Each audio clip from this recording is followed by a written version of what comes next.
मेरे दिल अजीज मक्का साथियों, अस्सलाम वालेकुम व रहमतुल्लाहि व बरकातुहू।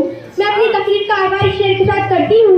ये नफरत बुरी है ना पालो उसे, ये नफरत बुरी है ना पालो उसे, दिलों में खलशा निकालो उसे, ना तेरा ना मेरा ना इसका ना उसका, ये वतन है हम सबका बचा लो उसे।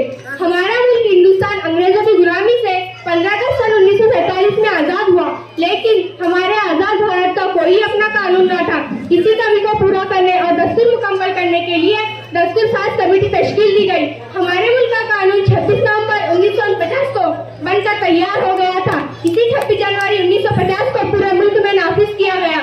तब से हर साल यौम जमहूरिया का जश्न बड़े तौर पुरतबाक अंदाज